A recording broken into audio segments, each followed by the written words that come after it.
تو ہم دنیا کے اصول کو جانتے ہیں کہ اس انسان سے اس کے الزام پر بات کیا ہے، اس الزام کے بارے میں وہ کیا کہنا چاہتے ہیں، مکمل طور پر سنا جاتا ہے۔ اب آگے دیکھتے چلیں کہ نبی کریم صلی اللہ علیہ وسلم کی اہلیہ اما عائشہ رضی اللہ عنہا پر جو الزام لگایا گیا کہ یہ اس نکاح سے راضی نہیں تھی، تو پھر اللہ رب العالمین کی یہ آیت ان کے الزامات پر کافی ہے۔ یا ایھا النبی قل لازواجک ان کنتن تردن الحیاۃ الدنیا وزینتها فتعالین، اے نبی کریم صلی اللہ علیہ وسلم آپ اپنے ازواج مطہرات سے کہہ دیجئے کہ اگر تم دنیاوی زندگی چاہتے ہو، اگر تم اس کے رنگ و زیب و زینت چاہتے ہو، تو پھر آؤ میں تمہیں مکمل طور پر اچھی چیزیں دے کر کے میں اچھی طرح سے چھوڑ دیتا ہوں، اور سرحکن سراحا جمیلا، میں تمہیں مکمل طور پر اچھی طرح سے خوبصورتی کے انداز میں نان و نفقہ دے کر کے میں چھوڑ دیتا ہوں۔ جب یہ آیت نازل ہوئی، اس آیت کو لے کر کے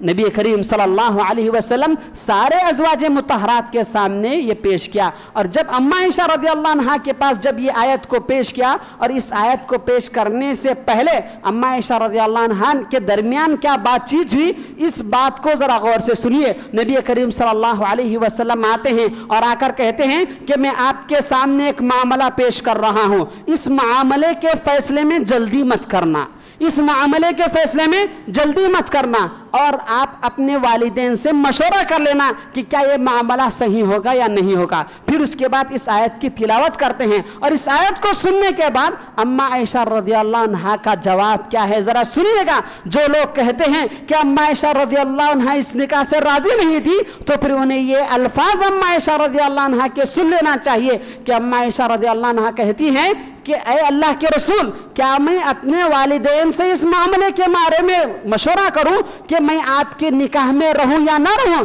میں تو اس بات پر فخر کرتی ہوں کہ میں نبی کریم صلی اللہ علیہ وسلم کے نکاح میں آئی ہوں، میں تو اس بات پر مکمل طور پر سارے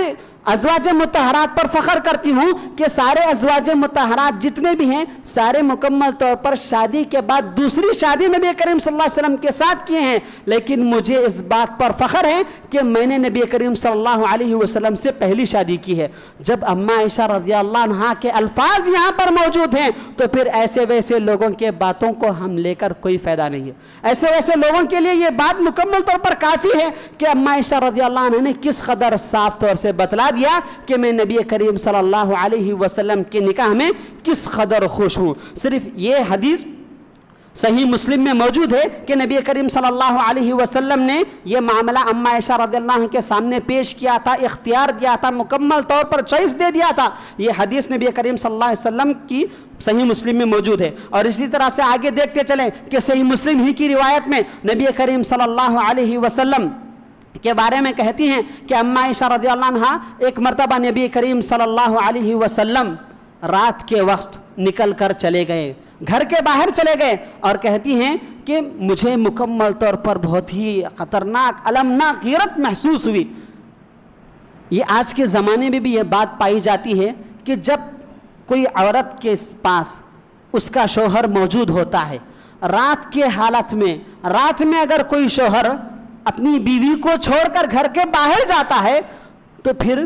اس بیوی کے ذہن میں اور اس کے دل و دماغ میں خیالات آتے ہیں، اس کی دل و دماغ میں خیالات آتے ہیں۔ یہ خیالات کیوں آتے ہیں؟ یہ خیالات خود اس بات کی گواہ ہے، یہ خیالات خود اس بات کی دلیل ہے کہ یہ عورت اپنے شوہر سے محبت کرتی ہے، یہ عورت اپنے شوہر سے مکمل طور پر لگاؤ رکھتی ہے، اسی لیے اس عورت کو مکمل غیرت آ رہی ہے کہ میرا شوہر رات کے وقت میں مجھے چھوڑ کر جا رہا ہے۔ تو اسی طرح سے اما عائشہ رضی اللہ عنہا کو بھی غیرت محسوس ہوئی، وہ خود کہتی ہے کہ مجھے غیرت محسوس ہوئی کہ جس وقت نبی کریم صلی اللہ علیہ وسلم گھر کو چھوڑ کر گئے تھے مجھے غیرت محسوس ہوئی تھی۔ تو اسی لیے اس بات سے یہ پتہ چلتا ہے کہ اما عائشہ رضی اللہ عنہا نبی کریم صلی اللہ علیہ وسلم کے نکاح سے مکمل طور پر راضی تھی۔ اور آگے دیکھتے چلے کہ ابن عمیر اس حدیث کے راوی ہیں۔ ایک مرتبہ صحابہ کرام نبی کریم صلی اللہ علیہ وسلم کی اہلیہ اما عائشہ رضی اللہ عنہا سے پوچھتے ہیں کہ آپ کو نبی کریم صلی اللہ علیہ وسلم کی زندگی کے بارے میں کوئی چیز پسند آئی ہو، وہ کون سی چیز ہے ذرا بتلائیے۔ تو ایک مرتبہ تھوڑی دیر کے لیے اما عائشہ رضی اللہ عنہ خاموش ہو جاتی ہیں. پھر اس کے بعد کہتی ہیں کہ ایک مرتبہ نبی کریم صلی اللہ علیہ وسلم مجھ سے گزارش کرتے ہیں کہ آج کی رات مجھے اپنے رب کی عبادت کرنے کے لیے آپ چھوڑ دیجئے گا, اپنے رب کی عبادت کرنے کے لیے آپ مجھے چھوڑ دیجئے گا. لیکن اما عائشہ رضی اللہ عنہ کے الفاظ دیکھیے, واللہ انی لاحب قربک, اللہ کی قسم یقیناً میں تمہاری قربت کو پسند کرتی ہوں, یقیناً میں تمہاری قربت کو پسند کرتی ہوں. ابن حبان نے اس حدیث کو روایت کیا ہے. اس الفاظ سے کیا بات معلوم ہوتی ہے؟ اما عائشہ رضی اللہ عنہا نے نبی کریم صلی اللہ علیہ وسلم کے نکاح سے مکمل طور پر خوش و خرم اور مکمل طور پر راضی برضا تھی. صرف اتنا ہی نہیں, اور آگے دیکھتے چلیں کہ واقعی افک ایک ایسا دردناک المناک اما عائشہ رضی اللہ عنہ کی زندگی کا واقعہ ہے. اگر جب ہم اس کو سنتے ہیں تو ہمارے رونگٹے کھڑے ہو جاتے ہیں. یہ واقعی افک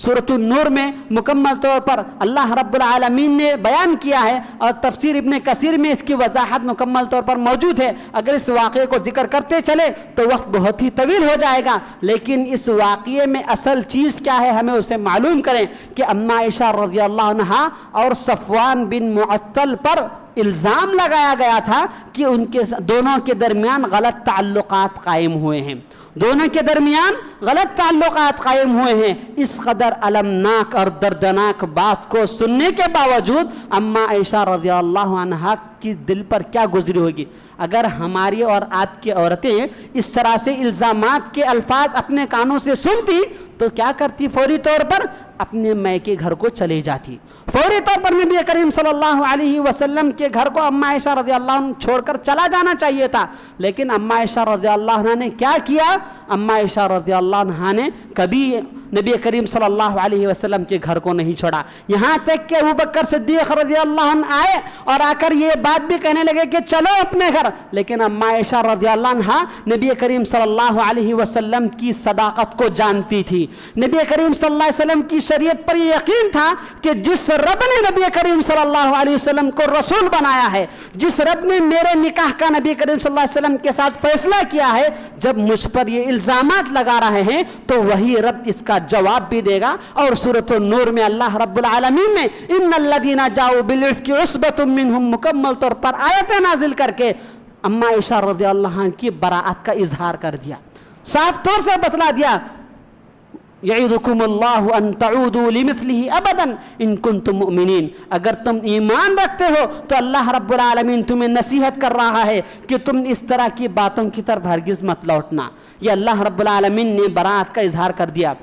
دیکھیے کس قدر دردناک المناک واقعات اما عائشہ رضی اللہ عنہ کی زندگی میں آئے, لیکن پھر بھی اما عائشہ رضی اللہ عنہ نے مکمل طور پر نبی کریم صلی اللہ علیہ وسلم کی زندگی میں باقی رہیں. اور صرف اتنا ہی نہیں, اور آگے دیکھتے چلیں کہ نبی کریم صلی اللہ علیہ وسلم پر کیسے کیسے الزامات لگائے گئے. اور اس طرح سے یہ بھی الزام لگایا گیا کہ نبی کریم صلی اللہ علیہ وسلم نے اپنی خواہش کی تکمیل کرنے کے لیے, یعنی نفسانی خواہشات کے پجاری تھے, نعوذ باللہ من ذالک. میں آپ کو بتلا دوں, نبی کریم صلی اللہ علیہ وسلم کی پاک دامنی کے بارے میں اگر کسی کو کہنا ہو غسل تو کیا کچھ بھی کر کے مکمل طور پر کم ہوگا, کیونکہ نبی کریم صلی اللہ علیہ وسلم کی شخصیت ایسی پاک صاف شخصیت تھی.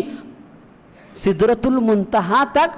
جبرائیل علیہ السلام کو جانے کی اجازت نہیں تھی, نبی کریم صلی اللہ علیہ وسلم وہاں پہنچ گئے تھے. نبی کریم صلی اللہ علیہ وسلم اور ایسے ویسے لوگ آ کر کے نبی کریم صلی اللہ علیہ وسلم کے بارے میں ایسے ویسے الفاظ کہہ رہے ہیں, جبکہ رب العالمین نے کس طرح سے الفاظ نبی کریم صلی اللہ علیہ وسلم کے بارے میں کہہ رہا ہے. ایک بات یہاں پر میں ذکر کر دینا مناسب سمجھتا ہوں کہ اللہ رب العالمین کی تعریفی کلمات کے بارے میں اگر ہم لکھتے جائیں گے اور اس روئے زمین پر جتنے بھی سمندر کے پانی ہیں ان تمام پانی کو سیاہی بنا دیا جائے اور سارے درختوں کو مکمل قلم بنا دیا جائے اور اللہ رب العالمین کی تعریفی کلمات کے بارے میں لکھتے جائیں گے, تب بھی یہ ساری چیزیں ختم ہو جائیں گی اور اللہ رب العالمین کی تعریفی کلمات ختم نہیں ہوں گے. جب اس قدر عزتوں والا رب اور اس قدر اکرام والا رب کسی نبی کی شان میں انک لعلی خلق عظیم کہہ کر اخلاق کی مکمل طور پر ایک تصویر پیش کر رہا ہے، تو پھر ایسے ویسے لوگ جن کے بارے میں اللہ رب العالمین نے سورۃ الممتحنہ میں میرا اور اللہ رب العالمین کا دشمن قرار دے کر یہ بات بتلا دیا، تو پھر نبی کریم صلی اللہ علیہ وسلم کے بارے میں یہ لوگ کیسے تانوشینی کر سکتے ہیں؟ تو اسی لیے میرے بھائیوں ذرا دیکھتے چلے کہ کیا نبی کریم صلی اللہ علیہ وسلم کی نے خواہش کی تکمیل کرنے کے لیے کی تھی؟ ہرگز ایسی بات نہیں ہے۔ ابن القیم نے زاد المعاد میں ذکر کیا ہے کہ اماں عائشہ رضی اللہ عنہا کے علاوہ جتنے بھی نبی کریم صلی اللہ علیہ وسلم کی بیویاں تھیں، ساری بیویوں کی دوسری شادی تھی، ساری بیویوں کی دوسری شادی تھی۔ تقریباً صحیح بخاری کی روایت کے مطابق نبی کریم صلی اللہ علیہ وسلم کی 11 بیویاں، جب 11 بیویوں سے نبی کریم صلی اللہ علیہ وسلم نے نکاح کیا ہے تو اس میں سے صرف ایک ایسی عورت تھی جو کہ مکمل کنواری تھی، اس کے ساتھ نبی کریم صلی اللہ علیہ وسلم نے نکاح کیا تھا۔ تو اس سے کس بات کا پتہ چلتا ہے کہ نبی کریم صلی اللہ علیہ وسلم اپنی نفسانی خواہشات پر کس قدر قابو پایا کرتے تھے۔ اور اسی طرح سے کفار و مشرکین نے نبی کریم صلی اللہ علیہ وسلم کے بارے میں یہ کہا کہ نبی کریم صلی اللہ علیہ وسلم نے یہ نکاح کر مکمل طور پر جرم کیا ہے۔ اس جرم کے بارے میں دشمنان اسلام کے کہنے کا کیا مطلب ہوگا، جبکہ اللہ رب العالمین نے سورۃ الفتح میں لیغفر لک اللہ ما تقدم من ذنبک وما تاخر کہہ کر نبی کریم صلی اللہ علیہ وسلم کے اگلے اور پچھلے تمام گناہ معاف ہونے کی سرٹیفکیٹ جب اللہ رب العالمین سورۃ الفتح میں دے رہا ہے، تو پھر ایسے ویسے لوگوں کے کہنے سے کہ انہوں نے اماں عائشہ رضی اللہ عنہا کے ساتھ نکاح کر کے جرم کیا ہے، یہ غلطی چاہے کتنے بار بھی دہرا لیں کوئی ہم پر اثر نہیں پڑنے والا۔ کیوں؟ اس لیے کہ اللہ رب العالمین جیسی ذات سورۃ الفتح میں معصوم عن الخطا کی سرٹیفکیٹ نبی کریم صلی اللہ علیہ وسلم کو دے دی ہے۔ اور اسی طرح سے آگے دیکھتے چلیں کہ انس بن مالک رضی اللہ عنہ اس بات پر ذرا غور کرے اور اس کو اچھی طرح سے ذہن میں بٹھا لے، اور جب کبھی بھی کوئی بھی دشمنان اسلام میں سے کوئی بھی انسان آپ کے سے اس طرح سے ٹکراتا ہے تو اس کو یہ حدیث سنا دیجئے گا کہ انس بن مالک رضی اللہ عنہ کہتے ہیں کہ دن اور رات میں سے 1 گھنٹے میں نبی کریم صلی اللہ علیہ وسلم ساری عورتوں سے ملاقات کیا کرتے تھے۔ پھر اس کے بعد انس بن مالک رضی اللہ عنہ کہتے ہیں کہ صحابہ کرام کے مابین یہ گفتگو چلتی ہے کہ نبی کریم صلی اللہ علیہ وسلم کو تقریباً 30 یا 40 مردوں کی طاقت دی گئی تھی۔ نبی کریم صلی اللہ علیہ وسلم کو 30 یا 40 مردوں کی طاقت دی گئی تھی۔ ذرا اندازہ لگائیے گا، ہم جیسے مردوں کو شریعت 4 شادیوں کی اجازت دے رہا ہے، تو پھر ہم جیسے مردوں کی 30 یا 40 مردوں کی طاقت اگر نبی کریم صلی اللہ علیہ وسلم کے پاس موجود ہے تو پھر اگر حساب کریں گے تو نبی کریم صلی اللہ علیہ وسلم کتنی عورتوں سے شادی کرنا تھا؟ نبی کریم صلی اللہ علیہ وسلم 160 عورتوں سے شادی کرنا تھا۔ اگر ایک معمولی انسان کی طاقت